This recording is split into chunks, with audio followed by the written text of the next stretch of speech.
More than 137 million people in southern Africa are estimated to be undocumented, effectively stateless. The United Nations High Commissioner for Refugees is calling on world leaders to protect these populations. Filippo Grandi warns that COVID-19 has worsened the plight of millions of stateless people worldwide.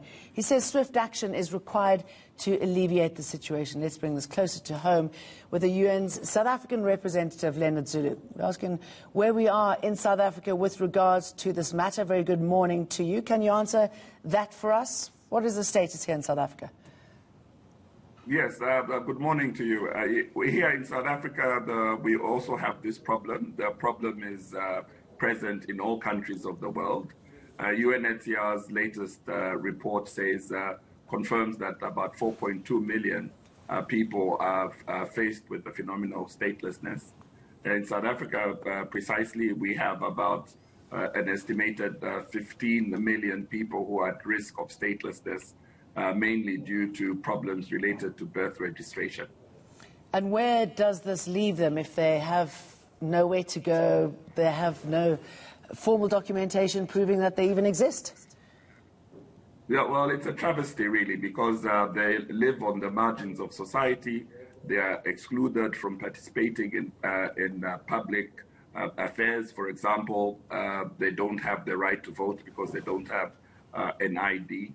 They have difficulties accessing social protection safety nets, such as social grants, because you have to have some form of ID in order for you to access this support that is provided for by government. So they live on the margins of society, and their plight is that of serious human rights violations because they can't even access education easily. And the sad thing is, I was reading about how it affects families if somebody doesn't have the sort of documentation, the abuse is there, and obviously their children will be negatively affected. Precisely. I mean, it affects the children who continue to be caught in this plight. Here, fortunately, in South Africa, the High Court recently made a decision that children born in South Africa, when they attain majority, they should be able to get an ID. So that there's been some relief and progress on the ground, so that is good. South Africa made a pledge last year at our Geneva, the high-level segment meeting on statelessness, in which it undertook to accede to the statelessness conventions that facilitate the resolution of this problem. I mean, you wonder how you get that to stick, right? Because, I mean, if you look at the Rohingya Muslims, I mean, that is just the most horrific atrocity committed against the largest group of stateless people in the world. The international community has been called upon to sort this out. Myanmar has been called upon, and yet nothing gets done. It's hard to implement change in this regard, isn't it?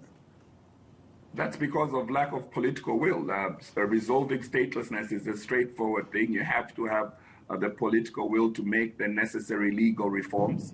For example, in our neighboring Eswatini, for example, women are not allowed to pass on their nationality to their foreign spouses or children that they have with the foreign husband. So it is a problem, and this is something that is being discussed in Parliament and with the government. It's political will, legal reform, and determination to implement human rights on the basis of non-discrimination. So I mean, it's within our reach, within our power to end statelessness within a generation. Why isn't there political will? What's the concern? What's the fear? Because it's usually done for political reasons. Why people are stripped of their nationality, or because of the state changing its border or gaining independence, where a certain group of people are seen as the other and therefore they are being excluded. So if you implement provisions that are contained, for example, in the South Africa Constitution, we should be able to eliminate without a problem the phenomenon of statelessness. And Leonard, I should imagine somebody's doing it right. Some countries got the political will. Which one is that? Well, we had one of the countries in Central Europe that totally eliminated the issue of statelessness within its borders. So some countries are getting it right. Some countries have provided citizenship to previously marginalized groups. Here in Southern Africa, we have a situation where in Mozambique, children that are born in Mozambique after a generation, even if their parents are stateless, will no longer be stateless. So that's how you can eliminate this, by having good legal reforms, good nationality laws that make sure that children born in the country are provided citizenship. Adults that don't have citizenship have a clear pathway to naturalization, and that foundlings, where you don't really know who the parents are also provided citizenship.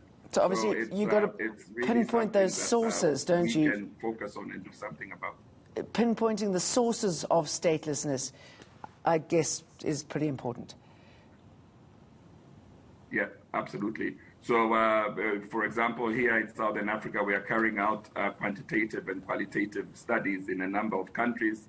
First of all, to determine the extent of the problems, how many people are affected, why, what was the root cause of their predicament, and taking this to people who can make changes, to Parliament, to the government, and discussing with them in detail on how to end this particular issue. Last year at the Global Refugee Forum, more than 350 pledges were made by states from all over the world, committing themselves to end statelessness. The I Belong campaign, which started in 2014 and will end in 2024, has got the central focus of ending statelessness.